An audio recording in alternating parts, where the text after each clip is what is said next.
Assalamualaikum warahmatullahi wabarakatuh. Ala hadiniyah salihah al-fatihah. A'udzu billahi minasyaitonir rajim. Bismillahirrahmanirrahim. Ar-Rahmanir-Rahim. إياك نعبد ونستعين اهدنا الصراط المستقيم صراط الذين أنعمت عليهم غير المغضوب عليهم ولا الضالين آمين أعوذ بالله من الشيطان الرجيم بسم الله الرحمن الرحيم الحمد لله رب العالمين اللهم سلمنا والمسلمين وعافنا والمسلمين واعف عنا وعن المسلمين وقنا وإياهم شر مصائب الدنيا والدين اللهم ارزقنا فهم النبيين وحفظ المرسلين وإلهام الملائكة المقربين برحمتك يا أرحم الراحمين اللهم أرنا الحق حقا وارزقنا اتباعه وأرنا الباطل باطلا وارزقنا اجتنابه ربنا آتنا في الدنيا حسنة وفي الآخرة حسنة وقنا عذاب النار وصلى الله على سيدنا محمد وعلى آله وصحبه وسلم سبحان ربك رب العزة عما يصفون وسلام على المرسلين والحمد لله رب العالمين الفاتحة.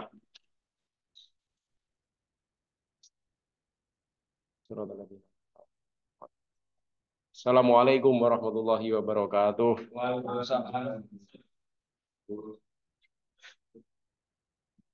Ya, terima kasih kepada Pak Zainuri yang telah membacakan doa. Pada pagi hari ini agenda kita dilakukan secara hybrid ya, baik secara luring maupun secara daring ya. Untuk secara daring bisa diakses melalui PMM ya di komunitas belajar MGMP Informatika SMP Kabupaten Bojonegoro. Agenda kita di pagi hari ini membahas tiga hal ya, yaitu pertama kebijakan kurikulum merdeka itu seperti apa yang terbaru, kemudian nanti akan membahas tentang lebih spesifik yaitu di mata pelajaran informatika itu nanti seperti apa capaian pembelajaran yang terbaru. Terus yang terakhir nanti akan ditutup dengan komunitas belajar. Ya. Untuk narasumber kita di pagi hari ini, saya nanti di bidang kebijakan, kemudian nanti Pak Winor Sito Insan di capaian pembelajaran CP yang terbaru pemaparannya ya. Terus nanti Bu Evista di komunitas belajar. Ya. Baik, saya lanjutkan di agenda pertama ya, kebijakan kurikulum merdeka. Slide ini saya ambil dari Pusat Kurikulum dan Pembelajaran ya PSKP di Kemdikbudristek. Seperti yang kita ketahui ya, kurikulum nasional telah diselenggarakan, telah digaungkan ya kemarin oleh Mas Menteri dan jajarannya, yaitu dengan mendepankan kurikulum merdeka ya, di mana di dalam kurikulum merdeka ini ditekankan yaitu pembelajaran yang berpihak kepada murid ya, kita sebagai pendidik bagaimana bermain ya dengan peserta didik kita agar tujuan dari capaian pembelajaran itu bisa tercapai.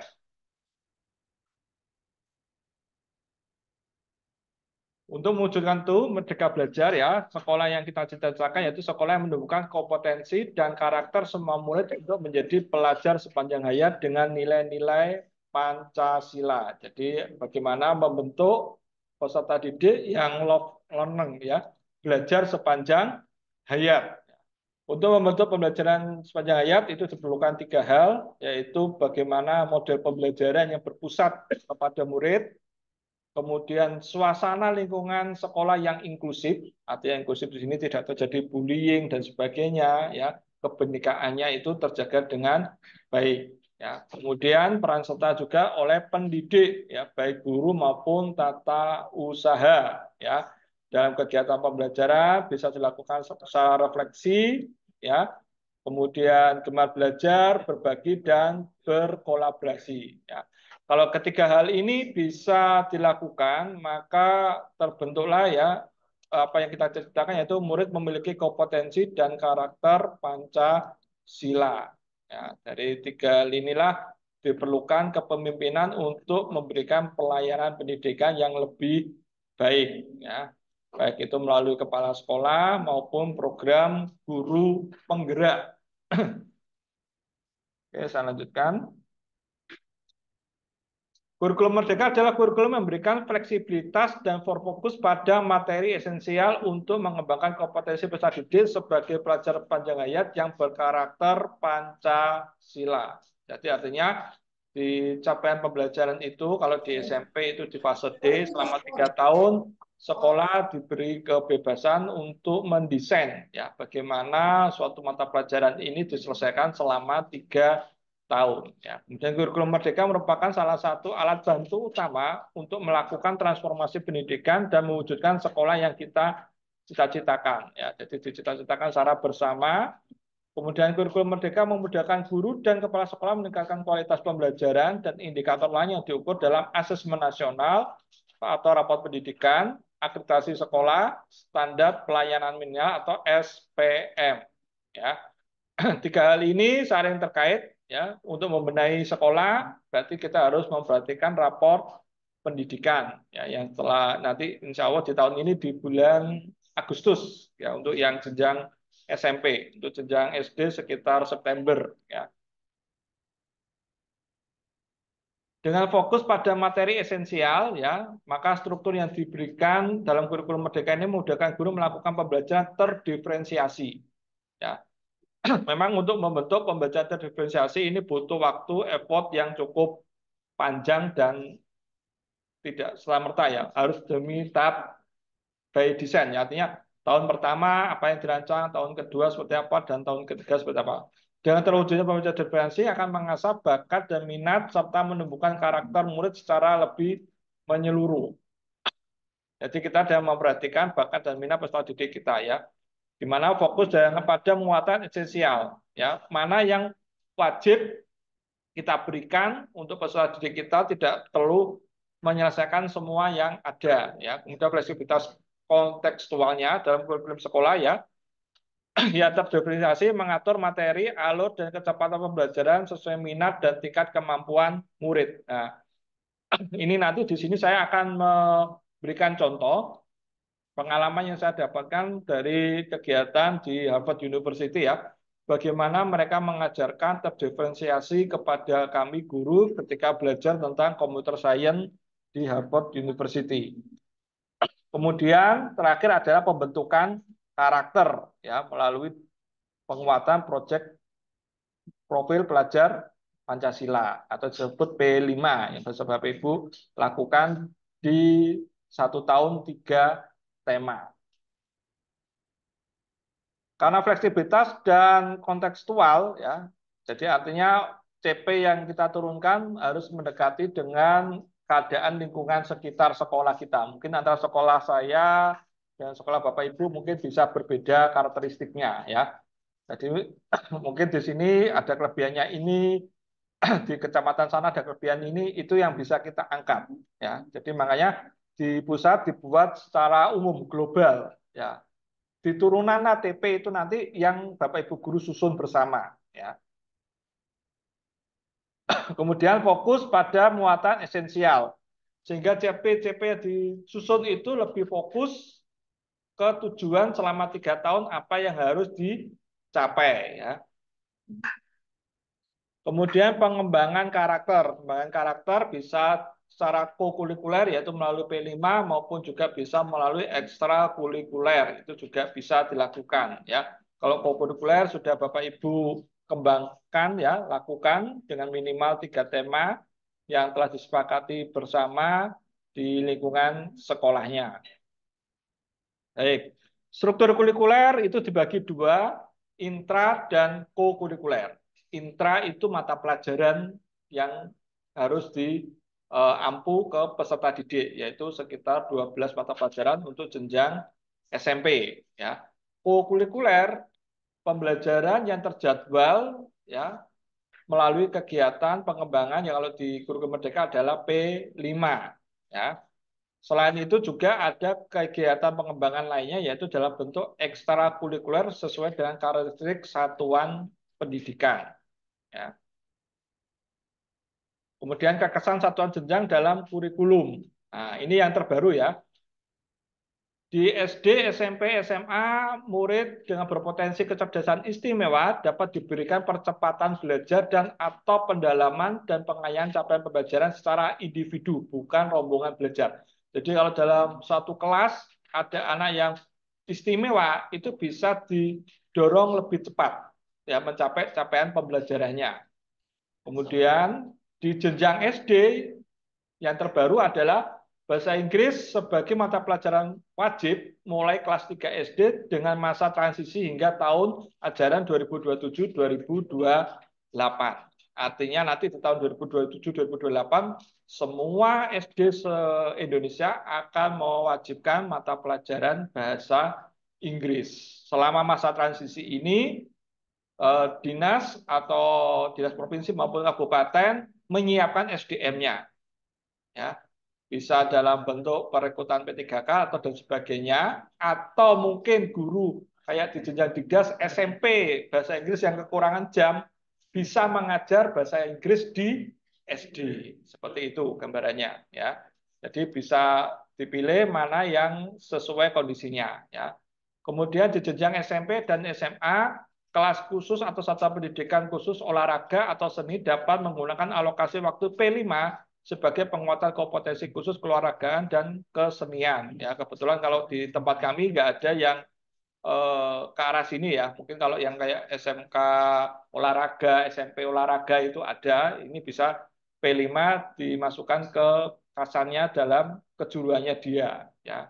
Kemudian untuk di jenjang SMA, sejarah tingkat lanjut ditambahkan menjadi mata pelajaran pilihan dengan alokasi waktu 5 JP per minggu.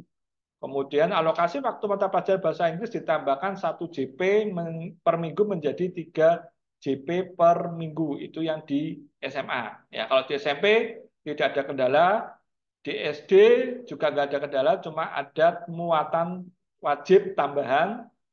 Nanti ada di 2027 sampai 2028 yaitu mata pelajaran bahasa Inggris mulai kelas 3. Ya. Kalau yang saat ini sifatnya belum belum terlalu wajib ya, tapi kalau sudah siap SDM-nya silakan karena di ijazah kurikulum Merdeka itu di SD sudah ada mata pelajaran bahasa Inggris. Jadi sudah bisa tertuang di ijazahnya. Kemudian di SMK jumlah minggu efektif kelas 12 program 3 tahun dan kelas 13 untuk program 4 tahun diasumsikan setara dengan 32 minggu. Jadi di SMK itu ada dua ya, yang program 3 tahun dan program 4 tahun. Yang 4 tahun itu plus D1 diploma ya. Mata pelajaran PKL dilaksanakan paling sedikit selama 1 semester atau 16 minggu efektif ya.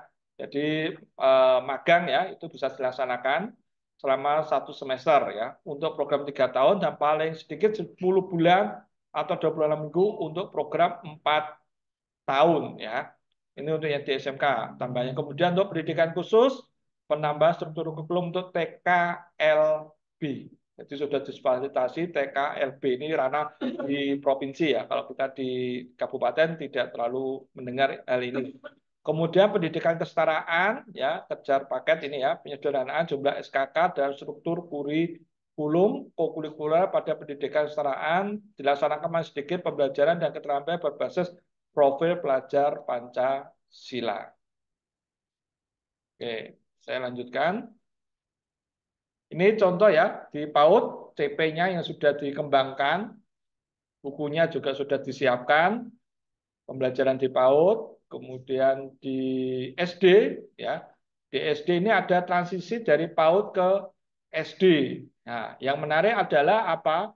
Yaitu pertama, menghilangkan tes Kalistung di PPDB.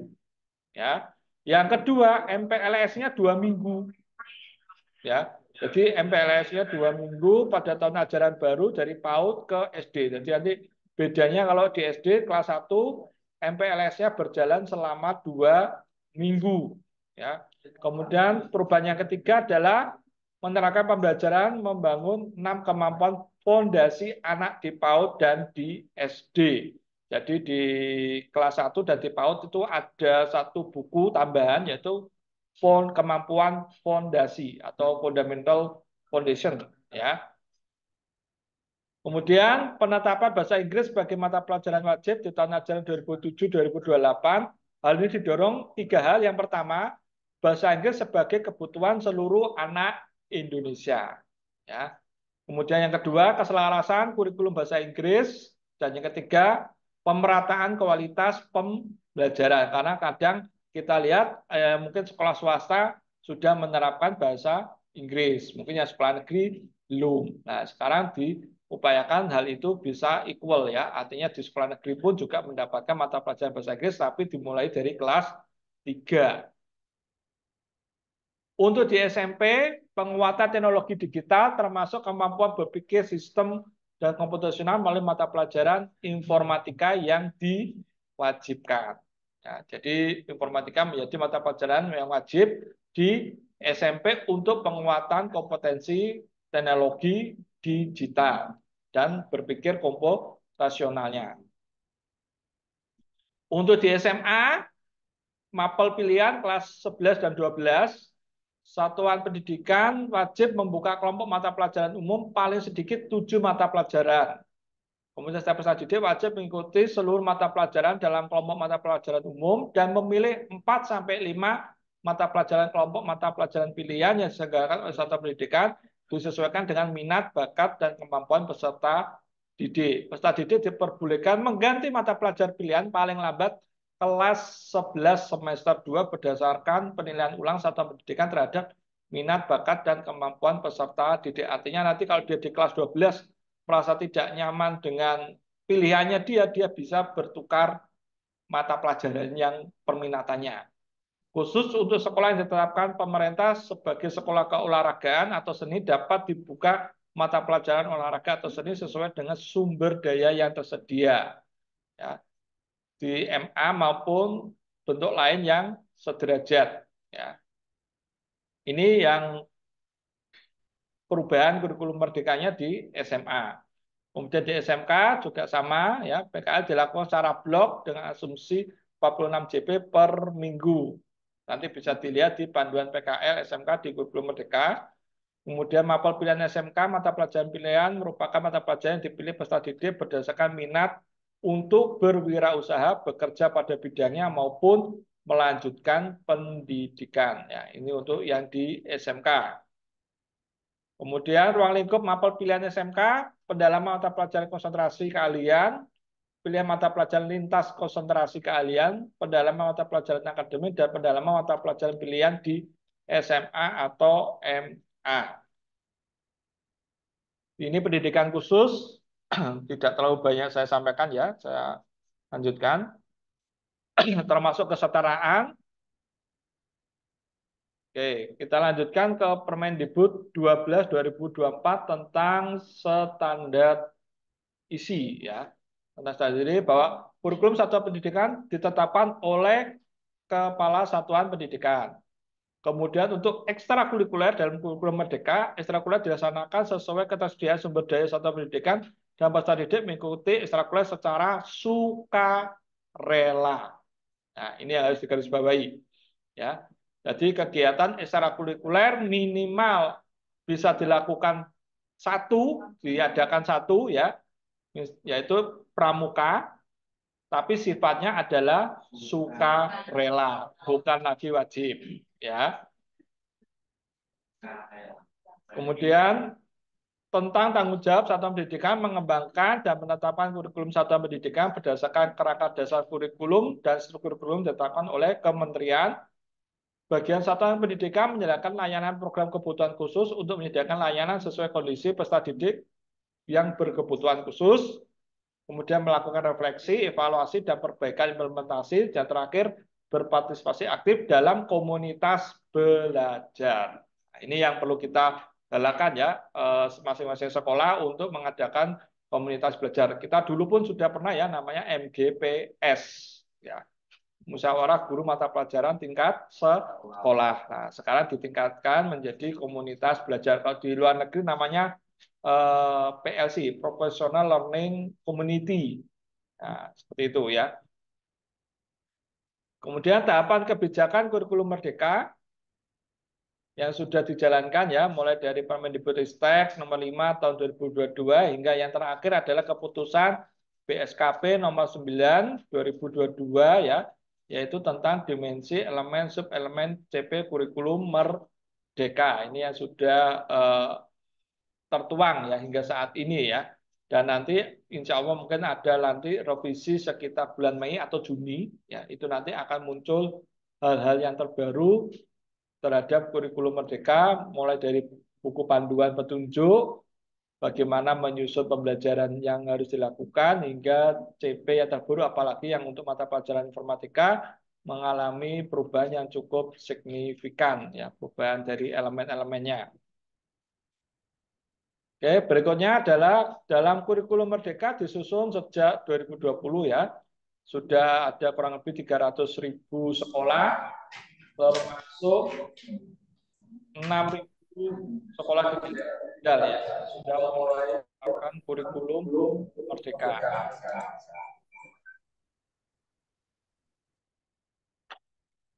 Ya, kemudian penyusunan kajian akademik mulai tahun ajar 2021 hingga nanti ini di 2024-2025 itu launching kemarin ya, hingga transisinya sampai 2025, 2026, 2027 sampai 2028. Ini kurang lebih lini masa kurikulum merdeka ya, dilaksanakan secara serentak di 2027 sampai 2028 ya. Kemudian di Permendikbud 12 2024 ya, sebagai kurikulum PAUD ya, Dikdas maupun yang merupakan memiliki waktu 2 tahun yaitu di daerah 3T atau 3T untuk belajar dan menyiapkan diri ya. Jadi yang sekolah belum menerapkan kurikulum merdeka ini masih ada waktu untuk menyiapkan diri sehingga nanti alokasi waktunya sampai 2027-2028 ya.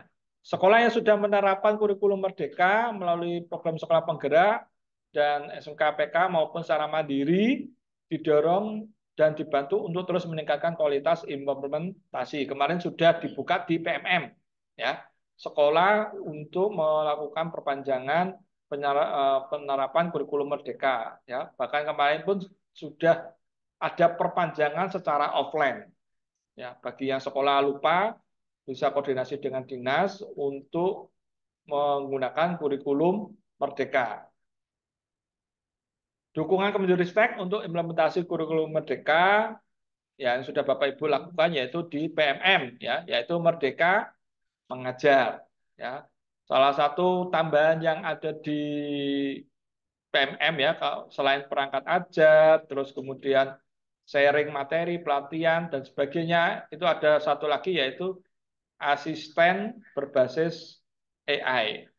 Ya, di situ ada namanya beta asisten ya. Di situ nanti Bapak Ibu bisa bertanya ya kepada AI ya, namanya diskusi dengan asisten guru. Nah, di situ bisa bertanya tapi dibatasi kalau nggak salah 1 hari 5 pertanyaan. Ya, 1 hari 5 pertanyaan. Nanti Bapak Ibu bisa coba di PMM future yang terbaru tapi harus diupdate. Ya, PMM-nya harus diupdate biar muncul menu yaitu diskusi dengan asisten guru.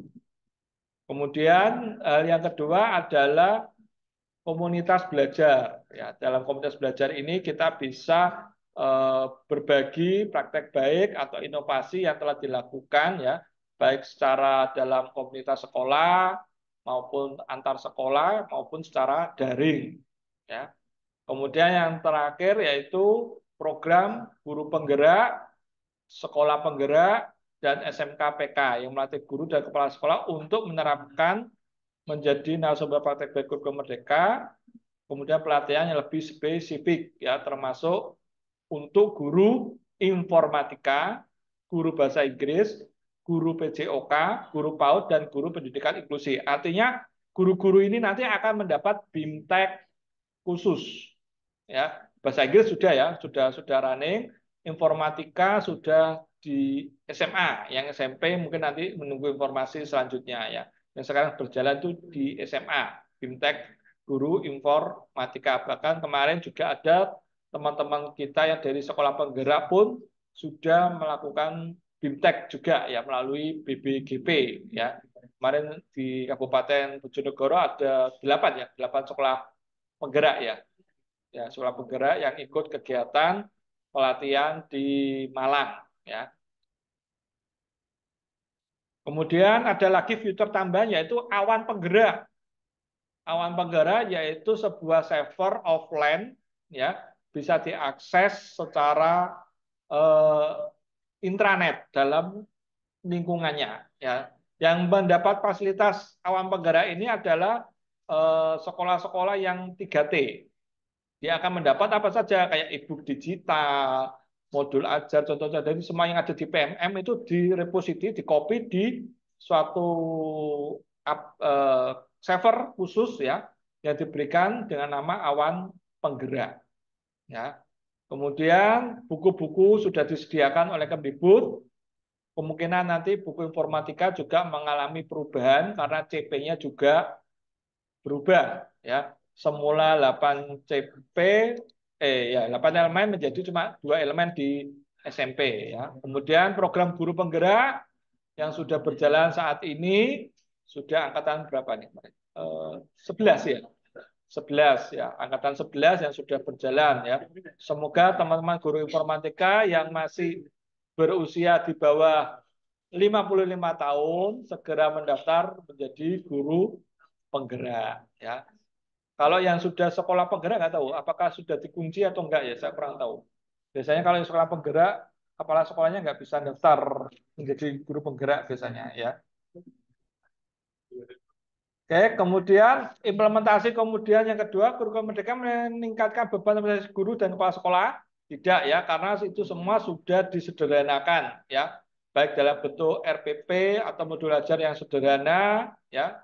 Terus kemudian bisa memanfaatkan buku-buku yang ada di PMM maupun di situs Kemdikbud yaitu di kurikulum.kemdikbud.go.id. Kemudian pelatihan secara mandiri ya. Pelatihan secara mandiri banyak inspirasi yang bisa kita gali di sana, termasuk nanti ke depannya adalah PPG dalam jabatan. Ya, itu nanti akan bisa diakses di dalam PMM.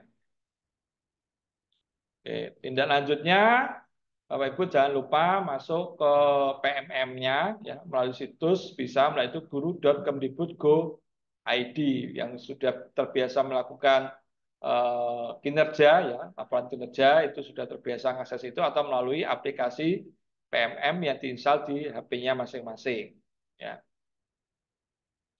Kemudian ini adalah tahapan penerapan kurikulum Merdeka yang sudah dilakukan ya. Diharapkan sekolah di bulan Mei Juni ini sudah dalam fase evaluasi pelaksanaan tahun lalu karena nanti di bulan Juli sudah mempersiapkan implementasi kurikulum Merdeka untuk tahun ajaran 2024-2025 dengan CP mungkin yang terbaru. Jadi nanti tolong Bapak Ibu sering memantau situs kurikulum.kemdikbud.go.id karena di sana nanti akan dipublish info-info yang terbaru termasuk perubahan-perubahan CP di beberapa mapel mengalami CP yang cukup banyak perubahannya ya. Kalau beberapa mapel ada yang tidak terlalu mengalami perubahan yang signifikan ya. Terus bagi yang sudah menerapkan kurikulum Merdeka, berarti langsung ke tahap terakhir yaitu melakukan evaluasinya ya, persiapan untuk di tahunan ajar baru ya di Juni-Juli sehingga KUSP bisa tersusun dengan lebih baik ya. Kemudian bergerak bersama mulai dari Pemda ya didorong, kemudian LPTK, kemudian organisasi penyelenggara pendidikan dan termasuk orang tua. Ini adalah stakeholder yang saling terkait untuk mendorong terwujudnya kurikulum Merdeka di tahun ajaran 2024-2025. Oke ya, itu demikian yang dapat saya sampaikan ya terkait tentang perubahan kurikulum Merdeka di tahun ajaran yang baru ya. Untuk selanjutnya kita akan membedah secara spesifik capaian pembelajaran untuk kurikulum Merdeka di mata pelajaran informatika. Paisan dari sana sini. Sini ya. Oke, saya stop share dulu.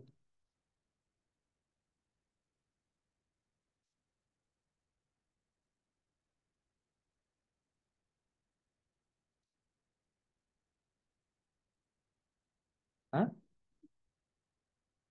Nah, iso. Sing CPN itu.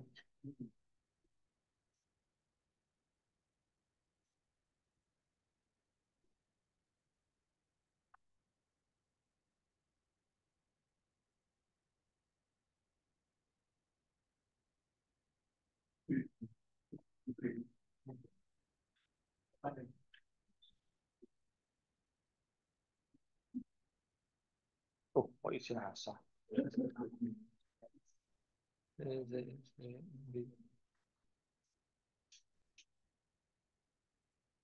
Hmm.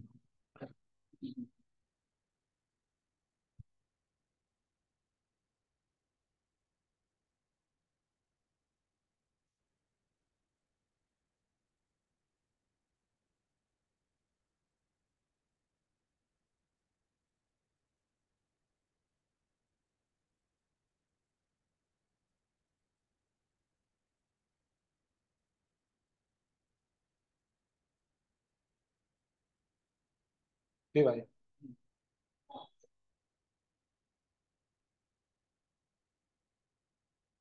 Hmm?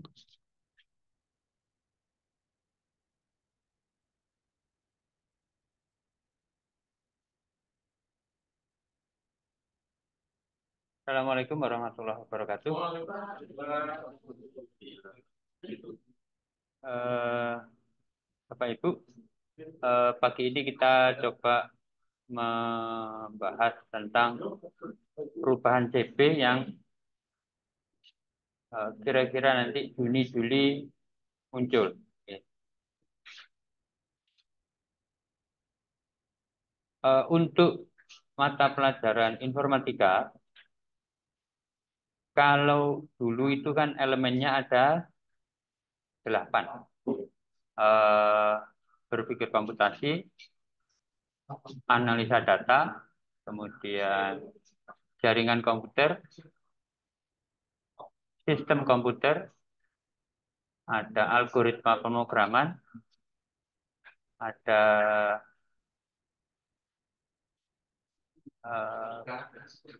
TIK, ya, ada PLB, sama literasi digital. Gitu. Ada 8. Apa? Dampak sosial atau DSI. Nah, untuk PLB yang ke-8. Nah, untuk kedepannya, ini konsepnya adalah diringkas, Bapak Ibu, untuk elemennya. Jadi ada algoritma pemrograman, analisa data, berpikir komputasional tetap, literasi digital ada. Kemudian di algoritma, kemudian di analisa data, di literasi digital, ini eh, digabung biasanya. Terus kemudian berpikir komputasi, sehingga nanti anak-anak itu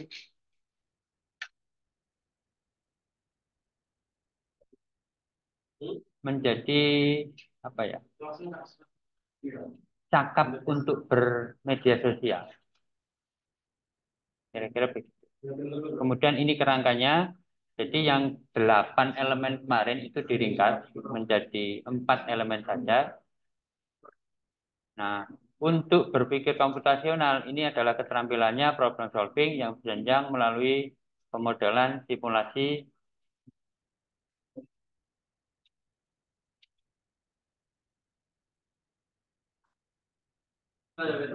untuk menghasilkan solusi efektif, efisien, dan optimal dapat dijalankan oleh manusia atau mesin meliputi penalaran logis, kritis, kreatif, berdasarkan data, baik secara mandiri maupun berkolaborasi. Ini berpikir komputasionalnya.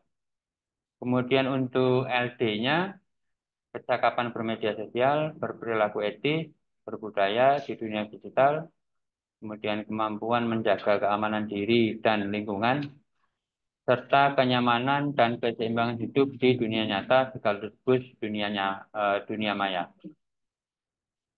Itu untuk LD-nya. Kemudian untuk AD, itu kemampuan untuk menstrukturkan, menginput, memproses, antara lain menganalisis, mengambil kesimpulan, membuat keputusan, dan memprediksi dan menyajikan data dalam berbagai bentuk representasi seperti teks, audio, gambar, dan video. Itu untuk analisa data. Kemudian untuk AP, itu mengembangkan solusi dari berbagai persoalan dengan membaca, bermakna, dan menulis teks algoritmik, terstruktur, logis, sistematis, bertahap, konvergen, dan linear.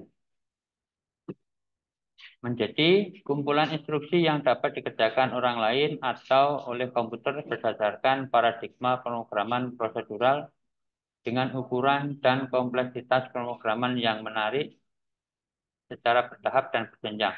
Dapat dikerjakan secara mandiri atau berkolaborasi dengan yang lain. Nah, dengan perubahan elemen tadi, bukan perubahan sebenarnya, peringkasan elemen tadi, maka nanti capaian pembelajaran juga berubah. Ini di fase A, SD, kelas 1 dan 2 ini berpikir komputasi dan literasi digital. Kita fokus saja di kelas, ini fase B, kelas 3-4 SD. Kita fokus saja langsung di D untuk kelas 7, 8, 9. Kalau kita berpikir komputasinya ini konsep himpunan, terstruktur, dan dalam kehidupan sehari-hari. Ini sama seperti yang kemarin kalau ini. Memahami konsep, berpikir lembar kerja, pengolahan data, menerapkan prinsip komputer dalam menyelesaikan persoalan yang mengandung himpunan dan berstruktur sederhana dengan volume kecil. Ini sudah diajari. Jadi kemudian dan mendisposisikan berpikir komputasional yang diperlukan pada berbagai bidang. Jadi mampu menuliskan sekumpulan instruksi dengan menggunakan sekumpulan kosakata terbatas atau simbol dalam format pseudocode. Nah, ini berpikir komputasional. Jadi pseudocode itu kan kalau kita kuliah dulu kan digunakan untuk membuat algoritma. Jadi masuknya di algoritma pemrograman. Tapi kalau di berpikir komputasional, selain dia bisa membuat algoritma yang deskripsi, nah mereka juga dituntut untuk bisa membuat pseudocode-nya. Ini selama 3 tahun, Bapak Ibu. Jadi, apakah kelas 1 harus? Enggak. Bisa jadi ini untuk kelas 3. Nanti kita buat atau kita buat acara, kita tentukan tanggal untuk membedah ini sehingga nanti CP-nya nanti otomatis kan berubah. Sehingga nanti ATP-nya juga berubah. Kita tunggu saja surat resmi. Untuk literasi digital, di fase D ini mampu memahami cara kerja penggunaan mesin pencari internet. Kemudian mengetahui kredibilitas sumber informasi digital dan mengenal ekosistem media pers digital. Kemudian membedakan fakta dan opini, memahami pemanfaatan perkakas, teknologi digital untuk membuat laporan. Kalau ini berarti belajarnya Excel, ya. Kemudian presentasi serta analisis dan integrasi data, ini Excel. Kalau interpretasi data analisis berarti AD, ya. Maksudnya di AD. Kemudian mampu mendeskripsikan komponen, fungsi, dan cara kerja komputer. Berarti ini masuknya di sistem komputer. Itu kalau yang lama. Memahami konsep dan penerapan konektivitas jaringan lokal dan internet, baik kabel maupun nirkabel, maka ini masuk jaringan komputer. Mengetahui jenis ruang publik virtual. Ini masuknya juga di jaringan komputer yang untuk kelas 8 kemarin. Memahami penguat media digital untuk produksi dan diseminasi konten. Kemudian mampu memahami pentingnya menjaga rekam jejak digital. Ini mulai kelas 7 sudah ada. Bisa kita lihat di berpikir komputasi yang dulu membahas tentang kita posting siapa yang bisa melihat dan tidak bisa melihat itu. Mengamalkan toleransi dan empati di dunia digital, kemudian memahami dampak perundungan digital,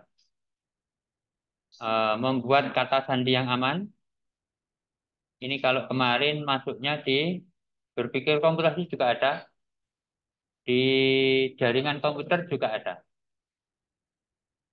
Kemudian memahami pengamanan perangkat dari berbagai jenis malware. Ini masuknya di SK. Memilih informasi yang bersifat private dan publik. Ini literasi digital. Kemudian melindungi data pribadi dan identitas digital. Ini literasi digital lagi, memahami kesadaran penuh atau mindfulness di dunia digital. Nah, kenapa LD itu yang menjadi eh, banyak sekali capaian pembelajarannya? Karena pada usia SMP 14 tahun, menurut aturan mereka sudah resmi bisa membuat email. Maka kalau sudah bisa membuat email, maka segala bentuk tanggung jawab itu kan kembali ke anak. Nah, makanya kita perlu sekali memahamkan kepada anak tentang bagaimana membuat password yang bagus, kemudian pengamanan perangkatnya, baik itu komputer maupun HP-nya, kemudian rekam jejaknya bagaimana, kemudian informasi ini boleh enggak eh, saya publikasikan. Nah, informasi atau data pribadi itu mana sih yang pribadi mana, yang private mana, yang publik mana. Jadi anak-anak harus bisa membedakan itu. Jadi diharapkan nanti anak-anak itu sadar penuh dengan dunia digital. Itu untuk berpikir literasi digital. Nah, bagaimana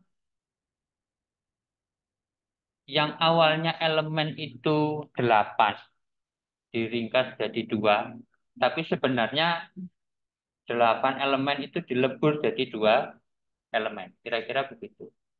Maka ini kita perlu adakan acara lagi untuk membedah ini. Sehingga nanti eh, pada kenyataannya kan buku masih buku yang lama. Oke. Maka nanti bisa jadi nanti kita belajarnya itu bukunya, kita buka bukunya itu acak-acakan. Bisa jadi nanti hari ini halaman berapa, besok halaman maju mundur. Intinya begitu. Dengan capaian pembelajaran yang baru. Kira-kira Bapak Ibu nanti siap enggak datang semua untuk anggota yang di Bojonegoro?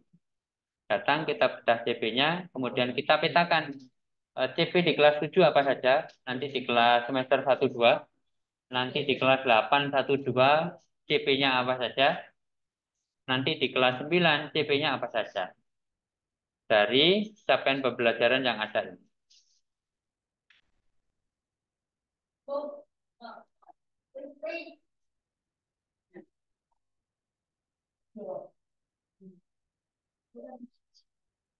Lebih ringkas, cuman kita agak pusing memetakannya nanti.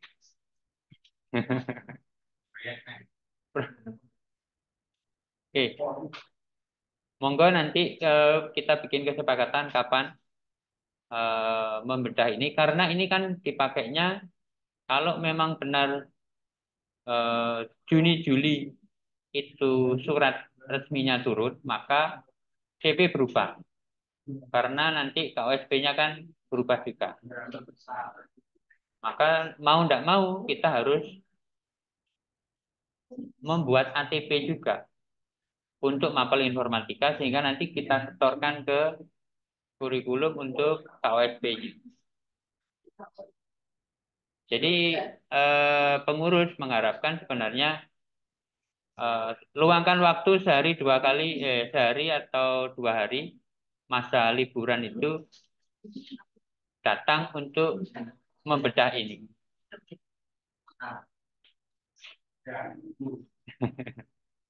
Masalahnya kan buku elemennya ada 8. Elemen pada perubahan kurikulum itu hanya 2.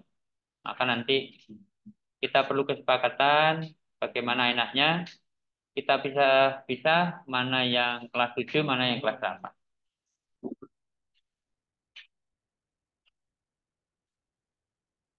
Kan nggak ada ini. Sudah, Pak. Apalagi? Yang kemarin? Iya enggak? Yang Excel itu.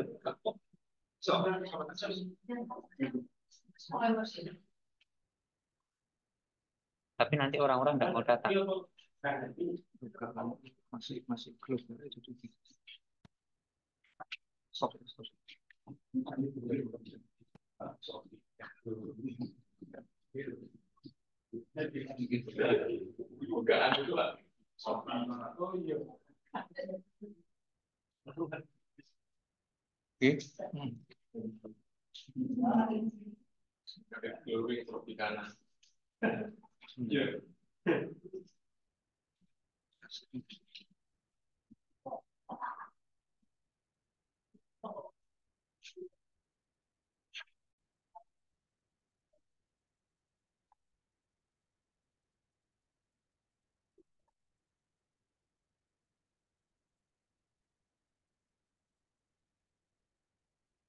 Ini kemarin kita sudah diskusi beberapa teman. Untuk hasilnya, monggo nanti kita bicarakan bareng-bareng di lain waktu. Untuk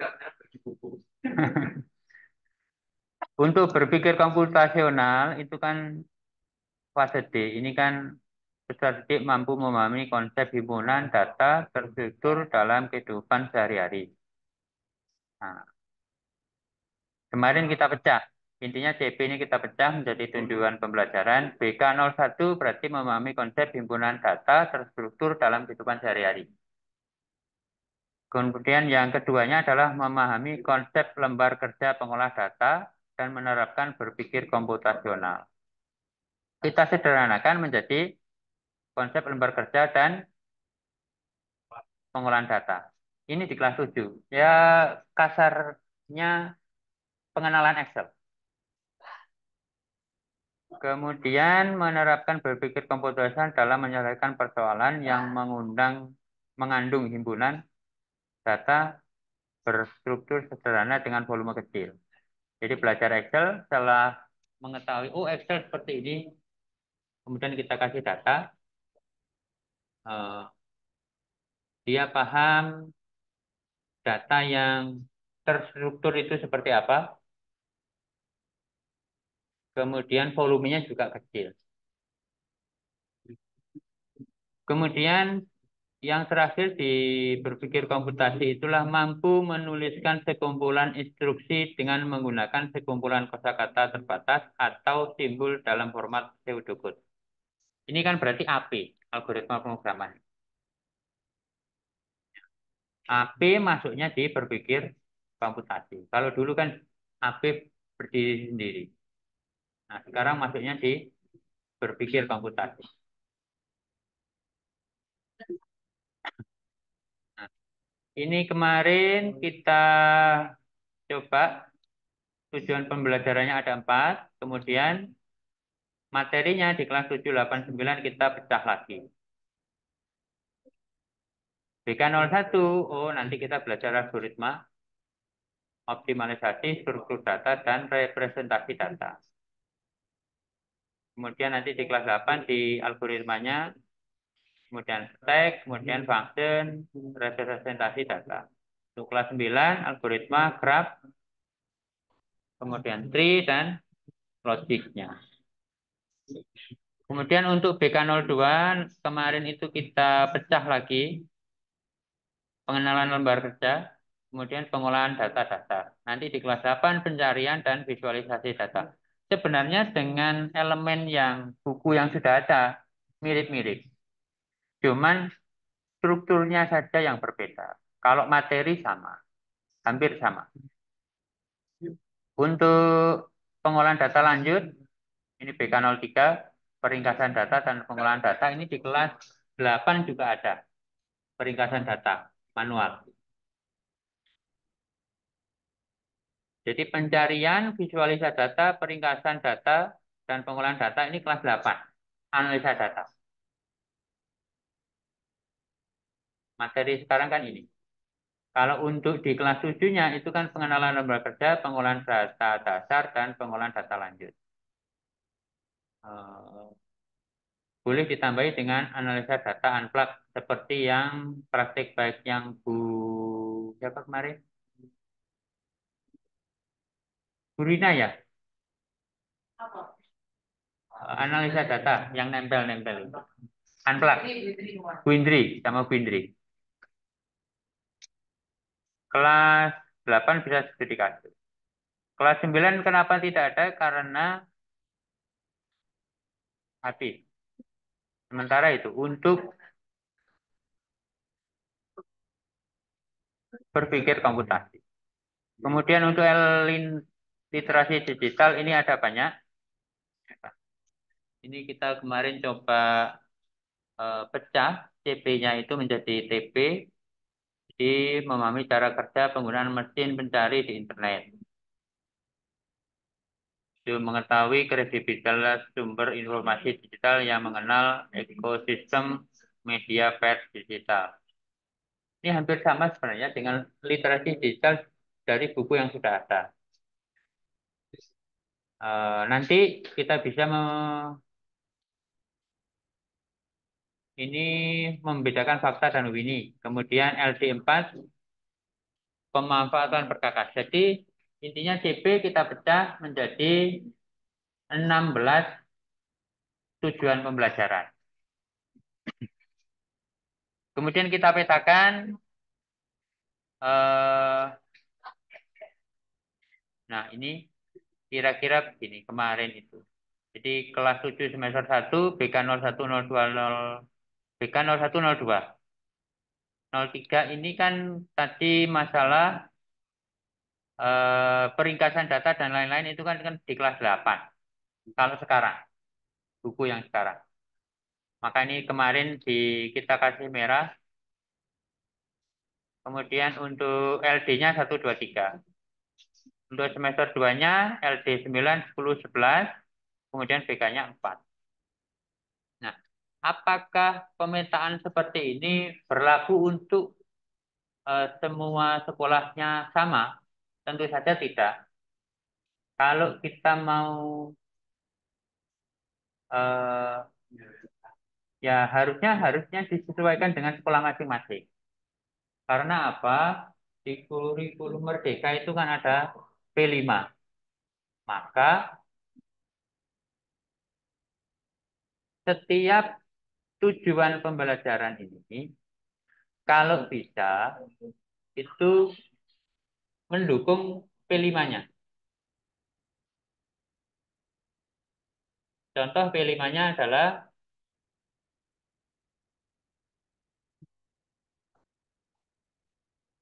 contohnya ini suara demokrasi.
Yung Shopee juga. Yang cowok. Yung baca lagi apa tuh nian? Faisal nemu bunda na. Yung seminar. Tukang apa pakai po? Tukang baconya MGTIK SMP. MGTIK SMP baju tuh.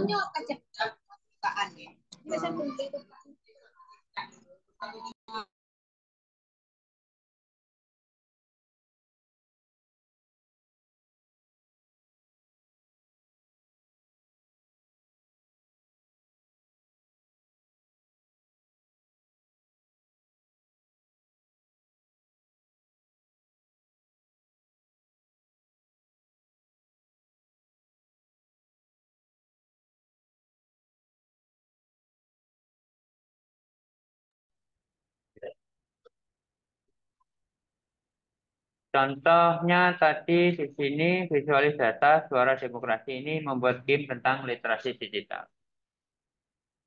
Kalau misalnya pengguna Jiwaragaku, maka nanti biasanya ini kan hubungannya dengan sampah. Nah, maka nanti problemnya kita bisa kasih tugas tentang analisa data untuk pembuatan eh, pengolahan data bank sampah. Bisa juga nanti kalau di AP-nya kita buatkan game pemilahan sampah. Bisa juga nanti di suara demokrasi ini kita bisa gunakan untuk no hoax. Sehingga apa nanti black campaign dan lain-lain itu bisa untuk literasi digitalnya nanti memahami konsep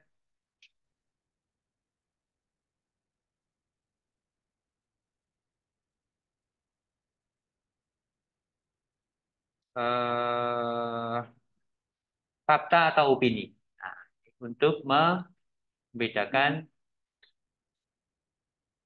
eh, informasi yang masuk itu valid atau tidak. Ini bisa juga. Ini pemetaan kasar Bapak Ibu. Jadi nanti kita perlu kesepakatan. Sebenarnya nggak perlu kesepakatan sih. Karena setiap sekolah itu kan punya kurikulum sendiri-sendiri. Maka nanti Bapak Ibu bisa menyusun ATP-nya masing-masing. Tetapi paling tidak di sini dari 8 elemen capaian pembelajaran lupa sedikit, kemudian TP-nya juga berubah, sehingga nanti perlu pemecahan dari CP ke TP ini. Begitu saja. Kalau dulu kan ada 8 elemen, TP-nya kan sudah ada sendiri-sendiri. Nah, kalau sekarang selama 3 tahun ya 2 CP saja, kemudian dikasih bongkoan istilahnya, habis itu suruh mecah sendiri sesuai dengan P5-nya sekolah masing-masing. Merdeka belajar ini. Nah, intinya setelah CP ada, TP ada, maka nanti sesuaikan saja dengan proyek P5-nya di sekolah masing-masing. Intinya begitu. Jadi bisa jadi sekolah satu dengan sekolah lain sama, yang penting pada waktu 3 tahun CP dan ininya sudah selesai semua CP. Kemarin ngobrol juga apa namanya panjang lebar, ternyata proyeknya di sekolahan beda, akhirnya ya gitu, nggak ketemu match karena P5-nya di sekolahan itu kan beda-beda. Jadi sebelum membuat ATP untuk informatika, maka diskusi dengan kurikulum P5-nya apa yang akan kita ambil dalam waktu 1 tahun, sehingga kita bisa memetakan tujuan pembelajaran di setiap jenjang. Kira-kira begitu.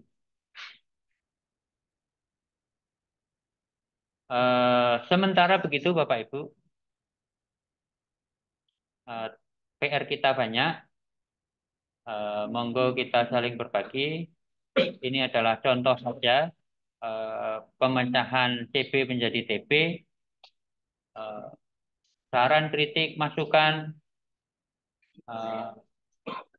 kita tunggu. Terima kasih. Assalamualaikum warahmatullahi wabarakatuh.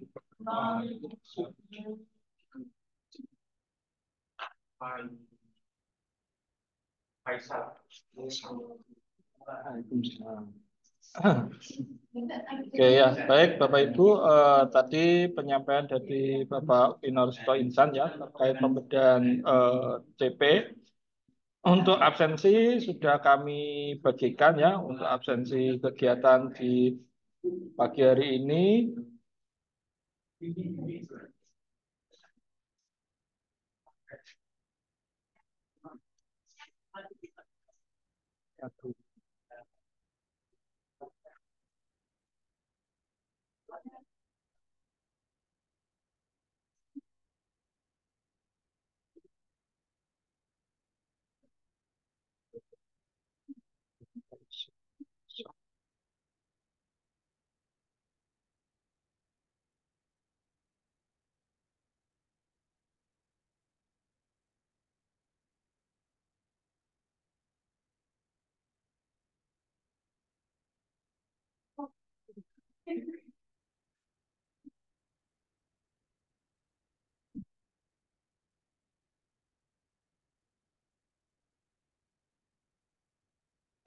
Baik. Untuk agenda selanjutnya yaitu sharing ya terkait pembelajaran di Harvard University.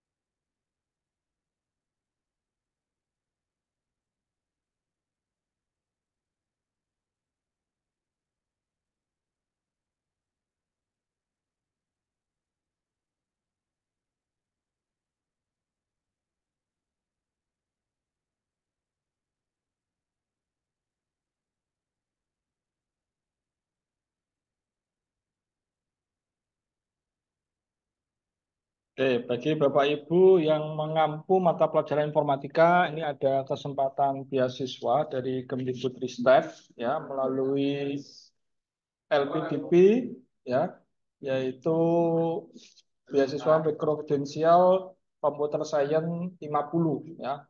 CS50 Harvard University ya. Ini salah satu guru-guru yang kemarin sudah mengikuti agenda ini ya. Saya perkenalkan. Beliau adalah Pak Tato Sambudiarto, merupakan guru bahasa Inggris di SMP 1 Margomulyo Bojonegoro. Kemudian Bu Riana Fatonatul Khoidah, ya ini juga guru bahasa Inggris di SMP Negeri 3 Paron Ngawi. Kemudian Bu Inggit Latin Nilasari, beliau adalah guru matematika di SD SMP Satap Lumajang. Ya.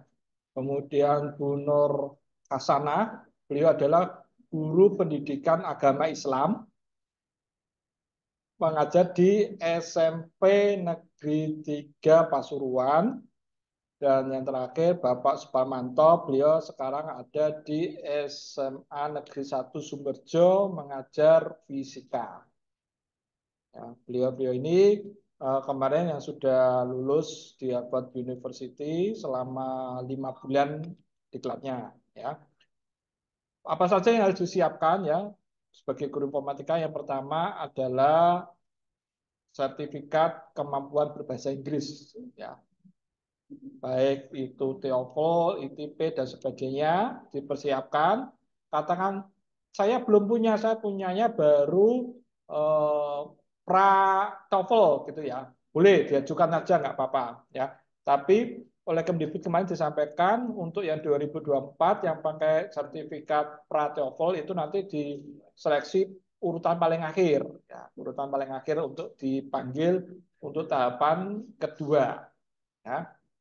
Setelah itu mengerjakan IC, ya, IC kenapa Anda ingin mengikuti program CS50 Harvard University, ya.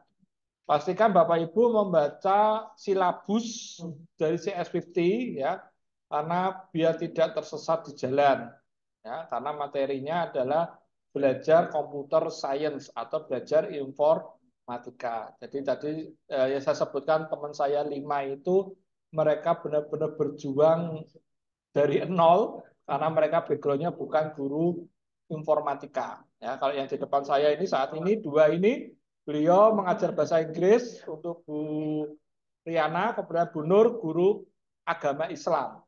Ya, mereka belajar informatikanya di Harvard. Ya, nanti saya tunjukkan seperti apa. Setelah itu persiapkan persetujuan dari kepala sekolah ya untuk mengikuti kegiatan beasiswa ini ya. Dalam IC disampaikan kenapa sih Anda tertarik untuk mengikuti program ini ya. Oke. Perkuliahannya itu ada 9 minggu, satu minggunya itu memakan waktu 2 minggu. Ya, hampir mirip kayak ada 10 bab materi, per babnya itu 2 minggu. Ya. Mulai dari week 0 sampai week 1 sampai week 0 sampai week 9. Ya. Week 0 ini belajar tentang pemrograman dengan menggunakan Scratch. Ya. Apalagi kalau yang guru informatika di SMP sudah mengenal ya Scratch ini, mereka belajar tentang Scratch ya. Kemudian week 1, week 2, week 3, week 4 itu mengenal pemrograman C. Jadi mengetik ya, mereka akan mengetik. Kemudian week 5 dia akan mengenal Python ya, Python. Week 6 dan week 7 itu dia mengenal week 6 tentang SQL, week 7 tentang HTML, week 8 dan week 9 ini tentang Python tapi yang web programming. Ya. Jadi mereka berjuang dengan sangat gigih sekali ya. Ini saya tunjukkan situs pembelajarannya yang menarik yang bisa kita adopsi ya dari mereka.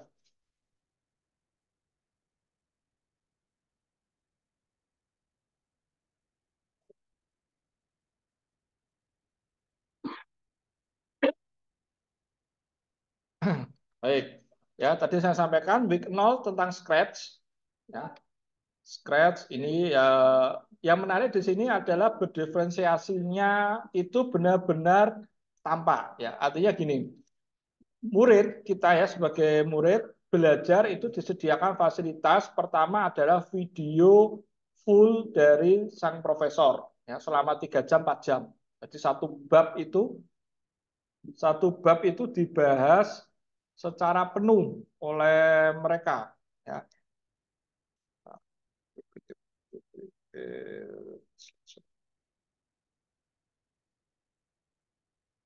Ya, dibahas penuh materinya satu bab. Itu kita bisa menyimak sekitar 2 sampai 3 jam ya. Biasanya kalau saya sampai tertidur biasanya ya. Dan ternyata bukan saya saja yang mengalami, teman-teman juga mengalami. Nah, setelah itu ketika kita sudah melihat video, maka kita bisa melihat per sub-sub bab ya. Ada contoh slide, ada bentuk source code, ada juga video per subbabnya. Kemudian ada problem set itu adalah kasus studi kasus ya. Kalau untuk problem set pertamanya mensubmit Scratch untuk membuat mini game ya, mini game. Nah, yang perlu diperhatikan benar bagi kami adalah ini academic honesty atau bahasa Indonesianya tidak boleh mencontek ya. Saya nggak boleh mencontek punyanya Bu Rina ya. Kalau sampai ketahuan mencontek, maka dieliminir dari program Harvard University dan ada sekuensi yang harus kita kembalikan ke Kemdikbud. Karena ini semua didanai dari Kemdikbud, otomatis kalau kita tereliminasi, maka dana itu harus dikembalikan. Nah, satu orang kurang lebih sekitar 1.500 US dollar yang ditanggung. Ya, jadi kami kemarin memastikan apa yang kami kerjakan tidak melanggar academic honesty. Ya, mungkin kalau di Scratch ini mungkin belum terlalu tampak ya, dan mungkin perubahannya antar orang mungkin cuma berubah bentuk objek dan sebagainya seperti itu. Baru nanti kita masuk ke week 1 yaitu di pemrograman C dasar. Nah, di sini akan disediakan short video. Jadi video yang panjang selama 3 jam. Kemudian per subbab itu akan ada video masing-masing. Ya, seperti ini. Ya, jadi ini per subbab. Dia menjelaskan per subbab dari materi tersebut. Ya, dia menjelaskan. Nah, di problem set di sini ini yang mungkin belum pernah kita adopsi ya. Ini yang cukup menarik. Di sana itu ada istilahnya less comfortable dan more comfortable. Artinya apa? Apa ya? Nggak ada. Bahasa Inggris. Ya. Terus ya less comfortable itu yang lebih mudah. Contoh ya, ini contoh yang Mario. Ya, Mario ini disuruh membuat tangga bentuk star. Nah, kalau yang les itu dia masih diajari step by step-nya, ya apa yang harus dia ketik dalam bahasa C-nya itu seperti apa. Kita tinggal melengkapi saja, ya. Nah, ini yang dicek apanya? Ya ini, yang kata-kata yang dikasih garis miring melengkapi itu kita nggak boleh sama antar teman, ya. Tapi kalau yang lainnya ini masih sama nggak apa-apa. Tapi yang dikasih slide ini bawahnya itu kita nggak boleh sama antar teman. Nah, ini yang model les. Dan di sini juga ada video bagaimana menyelesaikannya. Nah, ini yang mungkin di pembelajaran kita nggak pernah memberikan soal seperti itu ya. Jadi ada case yang mudah, ada case yang menantang. Kita menanya satu case, ya sudah ini selesaikan. Maka berdiferensiasinya nggak muncul, nggak tampak gitu loh. Nah, tapi kalau di sini kalau kita sudah kasih case ya istilahnya KKM ya, minimal KKM itu seperti apa sih soalnya? Kalau anak nyaman di soal KKM ya sudah kerjakanlah soal yang ada di KKM. Ya, jadi nilainya kalau di Harvard itu tertinggi 7,5 poin, 7,5 poin nilai tertinggi. Yang mana? Nanti ini di kelas 9-nya ada. Di SMP kelas 9 nanti dikenalkan, ya. Oke. Saya lanjutkan ya. Itu yang les ya. Kemudian yang more ya. Yang more itu sama challenge-nya, cuma dia membuat mirror-nya. Yang tadi hanya di sisi kiri, sekarang di sisi kanan. Nah, bedanya di sini tidak ada source code yang ditunjukkan, tapi hanya contoh-contoh output, input dan output-nya. Ya. Dan di sini hanya ada petunjuk dalam bentuk video. Itu yang membedakan. Kalau dia tingkatnya menengah seperti ini, ya. Nah, setiap kali submit akan dicek oleh aplikasi namanya Trunitin. Ya. Nanti saya tunjukkan ya aplikasi Trunitin-nya. Jadi ini yang perlu kita adopsi mungkin ya dalam pembelajaran. Artinya ketika kita menyusun soal, itu ada soal yang mudah, standar paling nggak KKTP kita. Kemudian untuk advance-nya dan siswa memilih ya antara yang mudah atau yang advance ya.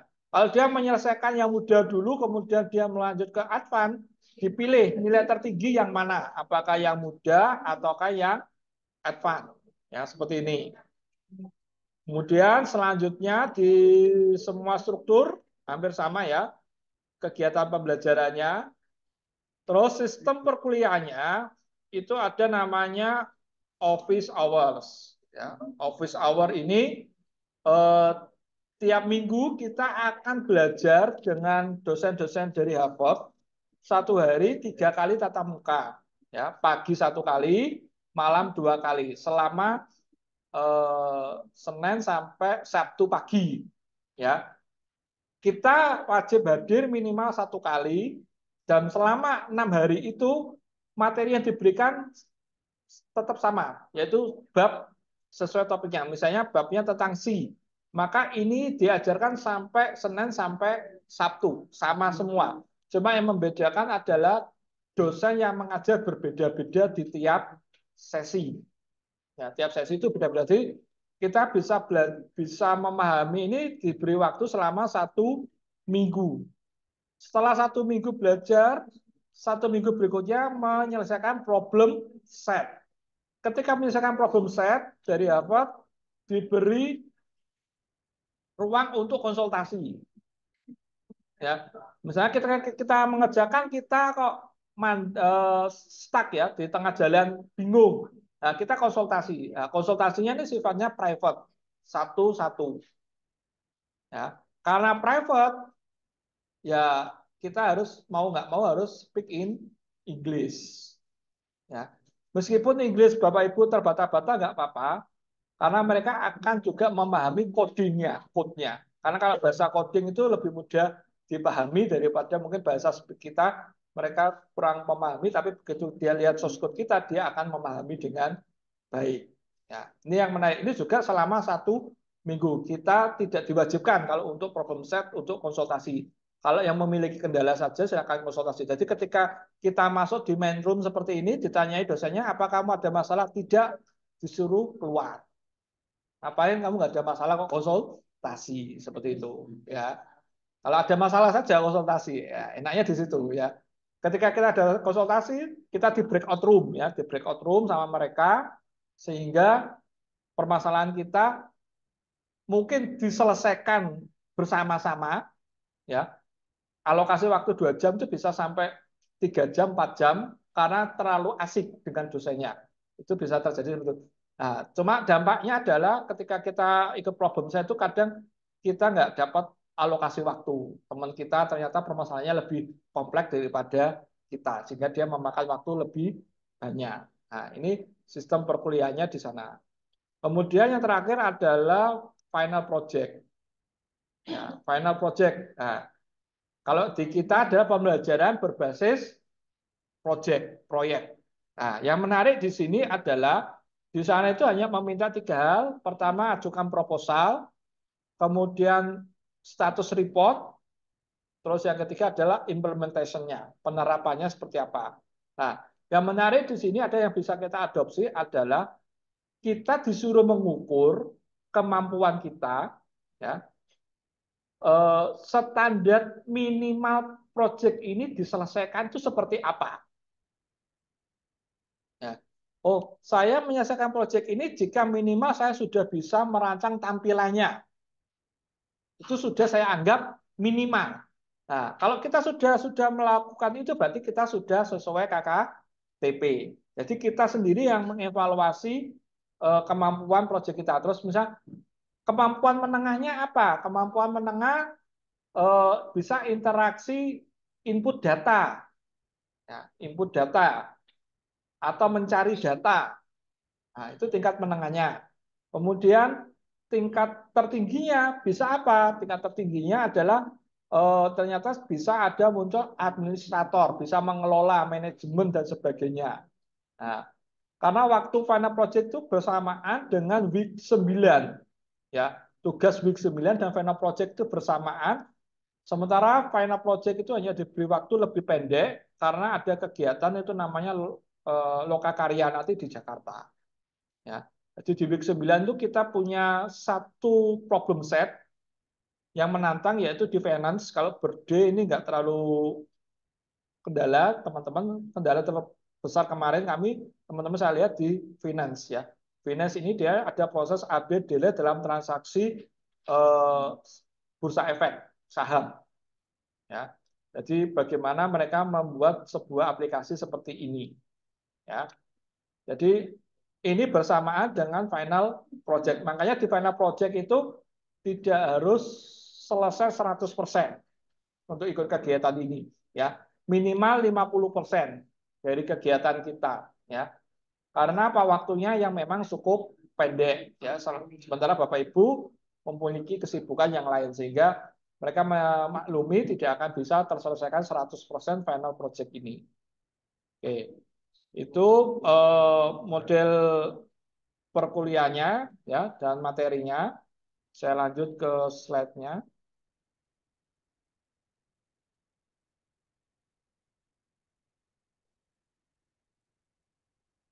Ini tadi final project.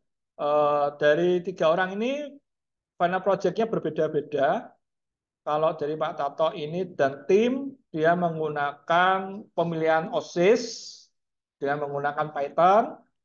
Kemudian Bu Inggit ini mencari buku dan memberikan rekomendasi buku ini bagus atau tidak, ya.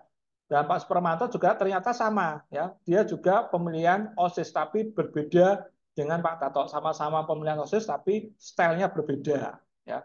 Bahkan ada yang lebih sederhana lagi, itu adalah BMI, ya, menghitung massa indeks ideal berat badan. Itu ada yang bikin seperti itu.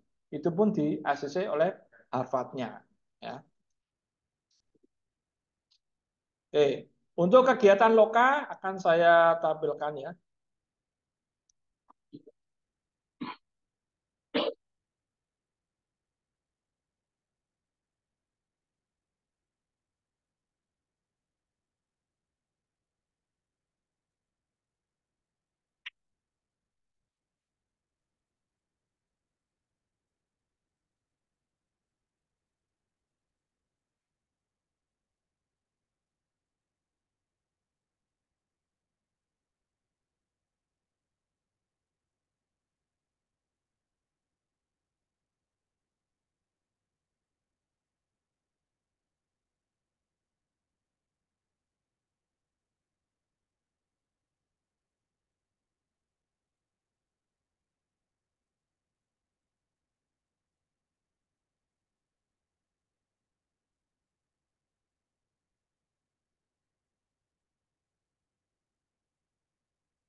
Ya,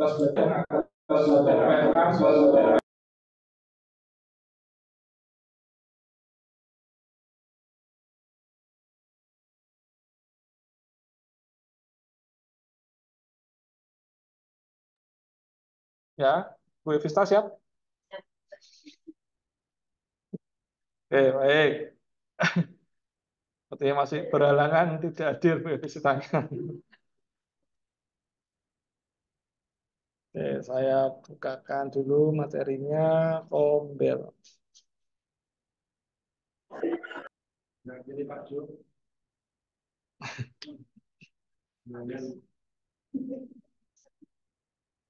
Oke, ya, baik.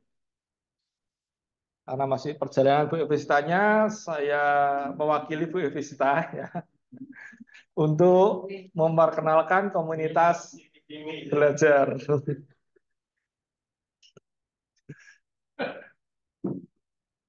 Oke, saya bukakan dulu. Ini sudah ngetren ya, komunitas belajar di sekolah Bapak Ibu semua.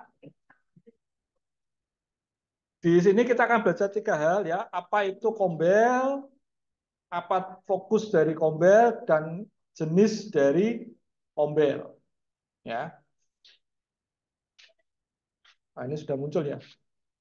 Mestinya saya kasih kuis karena ini PDF ya. Komunitas belajar merupakan sekelompok guru dan tenaga pendidikan GTK yang berkumpul bersama untuk membahas hal-hal tertentu. Jawabannya adalah benar atau salah? Salah ya, karena sudah muncul jawabannya ya.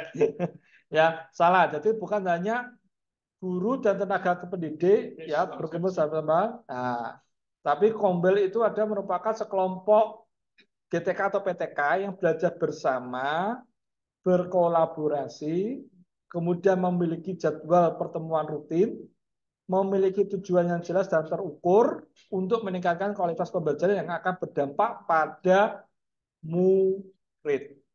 Nah, ini harus ditekankan. Jadi, kegiatan Kombel itu yang berdampak kepada murid. Contoh, ternyata kok murid saya itu beraneka ragam, maka saya butuh materi tentang berdiferensiasi learning. Itu seperti apa? Itu yang harus diadakan dalam kegiatan Kombel. Ya, ternyata kok murid-murid saya itu nggak interaktif ya untuk pembelajaran atau ketika ulangan itu kok malas sekali menjawab. Nah, bagaimana membuat media pembelajaran yang menarik atau asesmen yang menarik. Nah, itu yang diberikan ke Bapak Ibu guru maupun tenaga administrasi ya untuk melakukan kegiatan secara berkolaborasi. Nah, kalau ini semua jawabannya sudah muncul nih, saya sudah PDF. Ya, apa itu Kombel ya? Komunitas belajar merupakan sekelompok guru dan tenaga kependidikan yang belajar bersama, berkolaborasi secara terjadwal, ya, dan berkelanjutan dengan tujuan yang jelas serta terukur untuk meningkatkan kualitas pembelajaran sehingga berdampak pada hasil belajar murid. Ini kata kuncinya, ya, yang berdampak pada hasil belajar murid. Jadi kegiatan Kombel untuk berdampak kepada murid. Ya, kalau dia belum berdampak kepada murid, lebih baik difokuskan ke arah sana. Ya, komunitas belajar merupakan strategi utama kunci meningkatkan kemandirian GTK untuk meningkatkan kualitas pembelajaran melalui teknik kelompok seperti belajar bersama, menyelesaikan tantangan pembelajaran, berbagi praktek baik, ya, memberikan umpan balik yang efektif, dan bagian yang penting adalah menerapkan hasil Kombel pada pembelajaran di kelas sehingga tujuan meningkatkan kualitas pembelajaran dapat dicapai demi berdampak pada murid pada pembelajaran murid. Ya, jadi poinnya di situ untuk kegiatan Kombel. Kombel harus dijalankan menggunakan siklus inquiry agar berfokus pada peningkatan kualitas pembelajaran murid. Ya, jawabannya salah. Ya, tidak harus. Ya, meskipun di dalam demikian, Kombel tidak selalu menggunakan siklus inquiry dalam pelaksanaannya. Siklus inquiry digunakan pada Kombel yang berfokus pada pembelajaran murid. Ya, ternyata ini kita adakan bukan untuk pembelajaran kepada murid, tapi peningkatan kemampuan guru atau kemampuan TU ya, dan pemanfaatan misalnya IT dan sebagainya ya. Itu nggak harus berbasis inquiry-nya.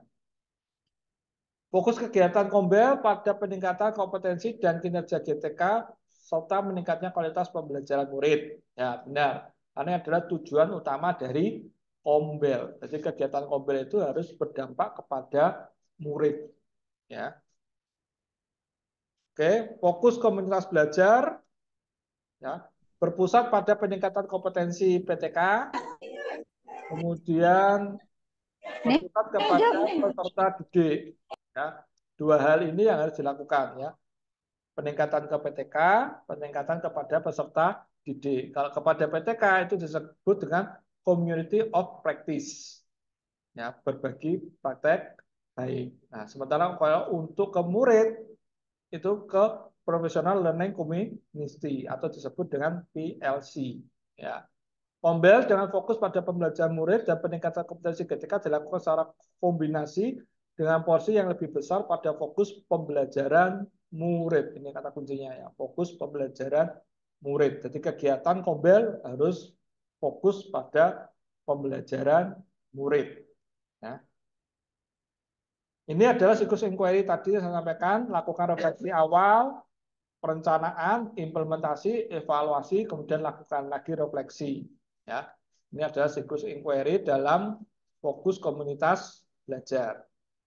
Nah, tahapan bisa dilakukan seperti ini ya, menganalisis kebutuhan belajar anggotanya. Ya, kalau mungkin MG, MPS, ya, di siswanya nanti di sekolahnya muncul MGMP tiap mapel. Ya, satu rumpun dalam satu sekolah itu kebutuhannya apa dianalisa ya. Kemudian memfasilitasi rencana kegiatan belajar berdasarkan hasil analisis kebutuhan, mencari fasilitator atau narasumber yang terkait ya, yang terkait siapa yang bisa mengisi kegiatan ini ya.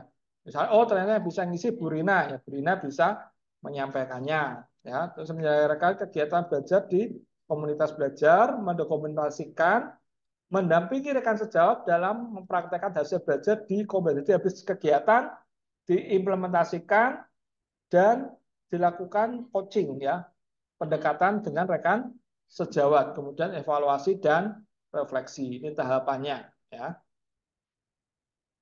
Apapun jenis kombelnya, fokus kombel dapat terbagi menjadi dua, yaitu fokus peningkatan kompetensi GTK dan fokus pada pembelajaran murid. Ya, benar, tadi sudah disampaikan ya. Tujuan pertama kompetensi GTK, tujuan yang kedua adalah pembelajaran murid.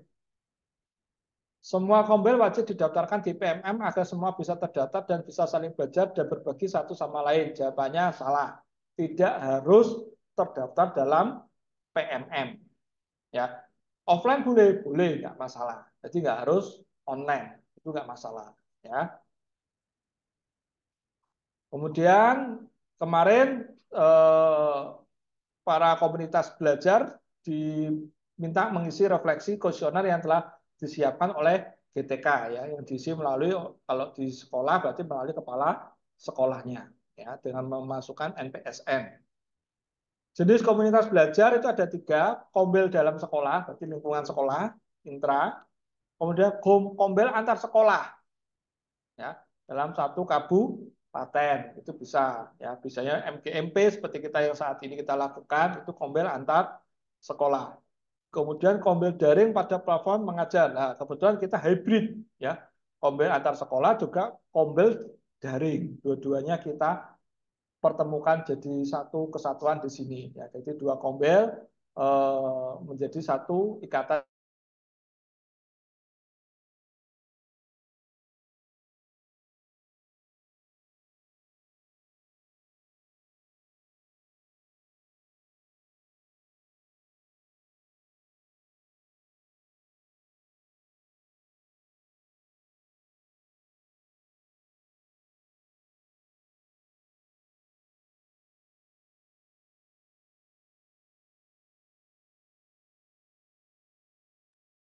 Silakan ya, sesi tanya jawab dari teman yang online maupun yang offline. Silakan bertanya terkait 4 hal tadi ya, tentang kebijakan kurikulum merdeka yang terbaru, kemudian bedah CP Informatika. Terus yang ketiga, bagaimana membentuk pembelajaran dari Harvard University. Dan yang terakhir tentang komunitas belajar. Silakan. Dari teman-teman di sini, mungkin ada yang mau tanya? Silakan.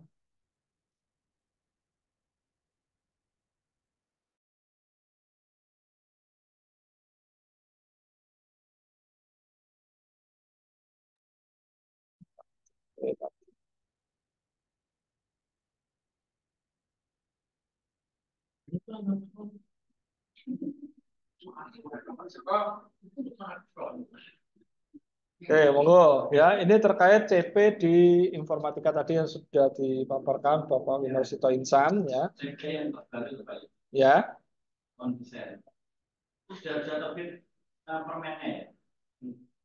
Kalau legalitas secara permanen nanti mungkin sekitar di bulan Juni, Pak. Ya, ditunggu saja. Ya.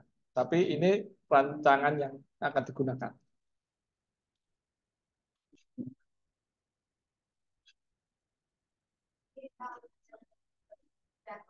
Ya, CP yang terbaru.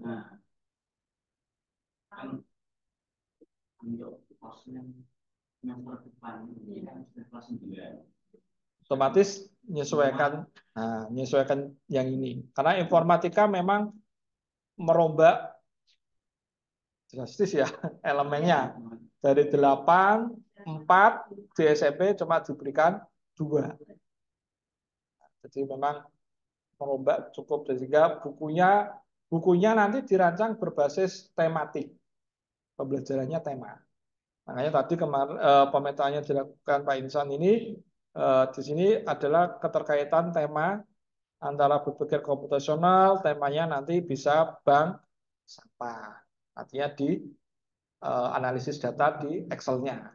Ya, jadi tahapan di BK ini terakhir problem based learning-nya anak pembelajarannya adalah bank sampah untuk di bab berpikir komputasional. Kemudian di literasi digital itu bisa tentang problem no what. Nah, kalau tadi Pak Ican menyarankan dikaitkanlah dengan kegiatan P5. Jadi di kelas 7 campaign no hoax, di kelas 8 mungkin dia belajar bagaimana membuat visualisasi dari suara demokrasi. Ya, mungkin grafik hasil perolehan dan sebagainya. Nah, seperti itu bisa diterapkan, atau bisa juga membuat proyek infografis kampanyenya, ya, kampanye caleg, ya, ketua OSIS. Nah, itu fotonya, visi misi ya, mirip lah kayak pilkada atau pilpres ya, seperti itu. Ya.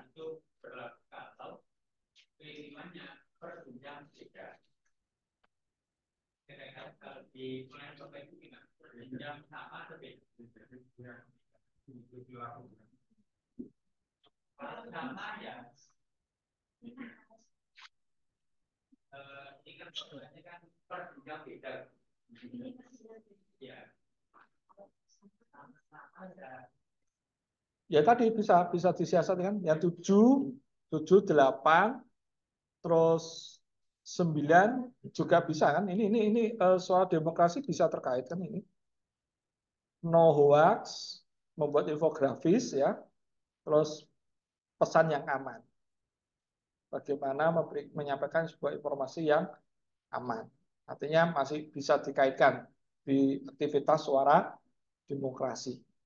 Ya, itu bisa mendukung di sana. Artinya bisa nilai P5 menjadi nilai problem based learning atau mungkin project di mata pelajaran informatika. Itu bisa dikaitkan ke sana. Ya. Kalau sekolahnya mau mengaitkan dengan adiwiyata ya bisa kita olah, kita ganti datanya.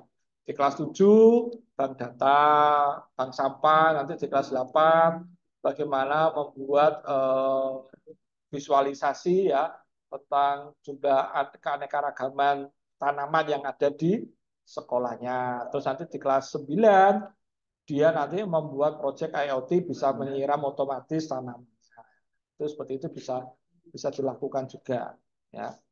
Jadi tergantung kita ya. Ini kebetulan kita ambil judul-judulnya itu dari P5 dan Adiwiyata ya. Kita sambungkan. Nah, Di sini juga ada pixel art ya, pixel art tadi yang di Lokakarya tadi ada ya, muncul kotak-kotak kotak-kotak. Nah, itu pembelajaran pixel art ya. Seperti itu. Oke Pak Yo, untuk membuat LK dan pendamping. Oke, sebentar. Ini Pak ini ya. Oke, sebentar. Ini ada pertanyaan dari Bu Aisyah. Monggo Bu Aisyah. Silakan bertanya.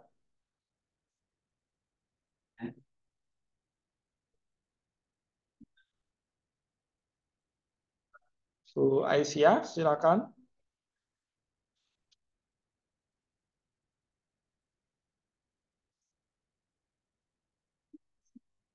Oke, Bu Aisyah belum ada suaranya.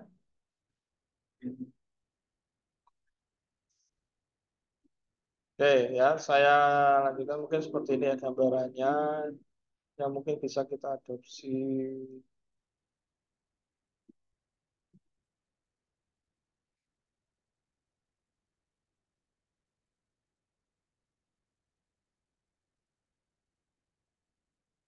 Mungkin seperti ini ya Pak Antun ya.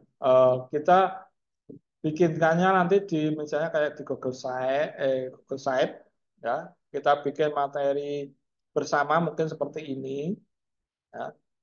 Jadi nanti video dari teman-teman menyumbang materi apa gitu.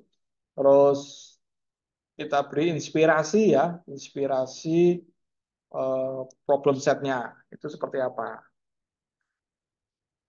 Cuma nggak sekompleks inilah, baru mungkin nanti kita baru ke video. Video itu nanti bisa nanti diinjek di kegiatan workshop ya dari Pak Insa nanti bisa menginjek ya bagaimana membuat video ini menjadi bisa terukur ketika peserta didik melihat video ya. Sama hal ketika kita melihat video di PMM ya. Di PMM itu kadang kita nggak mendengarkan videonya sampai selesai. Nah, nanti bagaimana kita bisa meng-track seseorang bisa selesai atau murid kita selesai mendengarkan materi pembelajaran dengan menggunakan video. Dan di situ juga bisa muncul quiz-quiznya juga. Pertanyaan-pertanyaan seputar video. Itu bisa kita terapkan nanti. Ya. Kita nanti adakan workshop, ya, workshop untuk itu. Ya, artinya nanti kita menyusun bersama site pembelajaran seperti ini yang bisa diakses bersama-sama, ya, masuk bentuk materi video pembelajarannya. Ya. Bersama-sama kita nanti menyusun, ya, sehingga bergotong royong, ya, membuat seperti inilah, mirip-mirip kayak ini. Ya. Oke, ini saya kasih contoh yang model penilaiannya ya, penilaiannya di Harvard ya. Saya tunjukkan.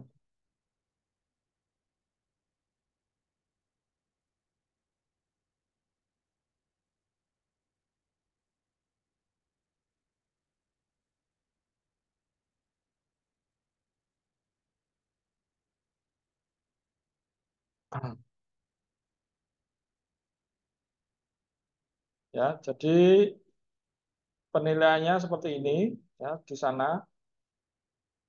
Kita submit, kemudian dilakukan testing oleh mereka ya. Kalau sudah oke semua, maka dapat menilai 7,5.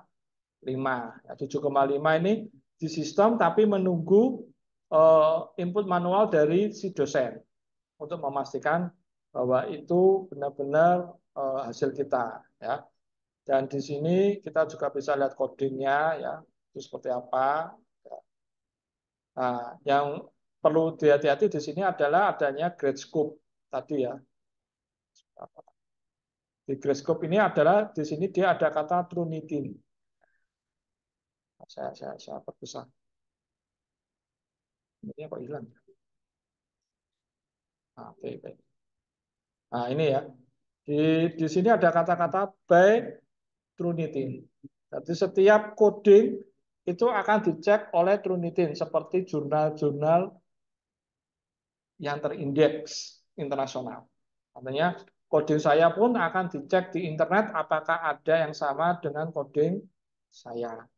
Nah, makanya kalau rata-rata kemarin dari teman-teman untuk week 1, week 0 sampai week berapa ya? Week 8, week yang agak challenge itu kemarin teman-teman itu di SQL ya, di SQL mana SQL? Ah ini 55 ya. Jadi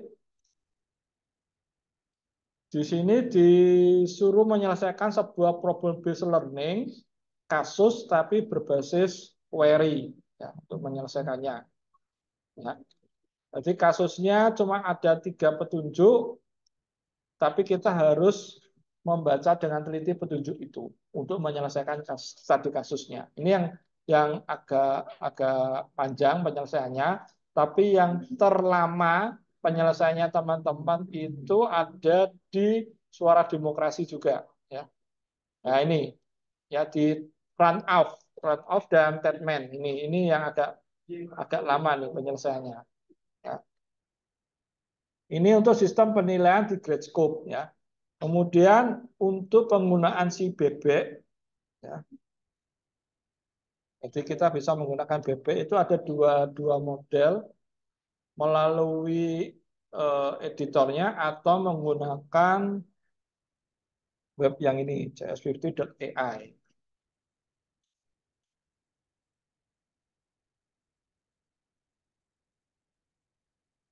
Jadi ini mengadopsi dari ChatGPT ya, terhubungnya dari ChatGPT ya.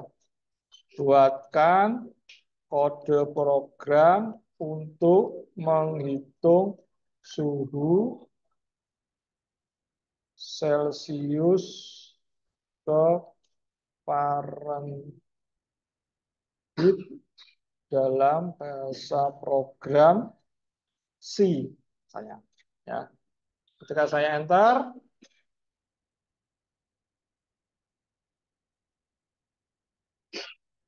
nah munculnya seperti ini. Dia tidak menunjukkan codingnya, tapi dia hanya memberikan clue, petunjuk. Karena memang disetting seperti itu sistemnya. Tapi kalau kita menggunakan ChatGPT, langsung tuh muncul tuh kodenya. Tapi kalau dia menggunakan ini, anak dituntun step by step, ya, sehingga bisa terlaksanakan. Ya. Kalau di PMM sudah ada, ya. Tapi langsung ke ChatGPT kalau PMM, nggak step by step, langsung ditunjukkan penuh.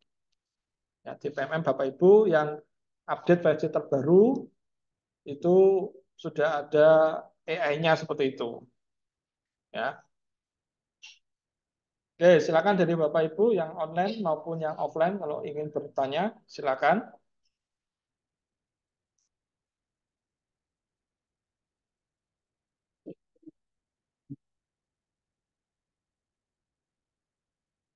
Oke ya, link absensi sudah dibagikan.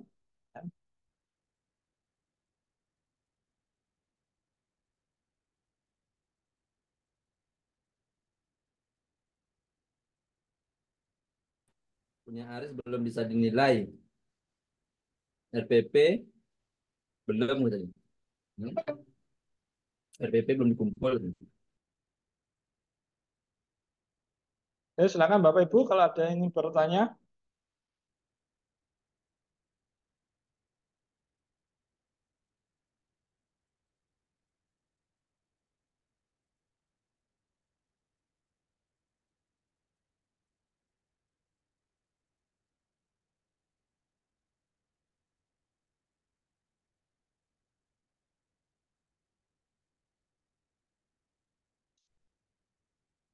Absensi bisa dilihat di kolom chat ya, kolom chat di Zoom-nya. Pastikan email Bapak Ibu yang diinput benar karena nanti sertifikat akan dikirim ke email. Dari sini ada yang tanya mungkin dari Bu Rina, ada yang mau ditanyakan? Monggo. Cukup jelas?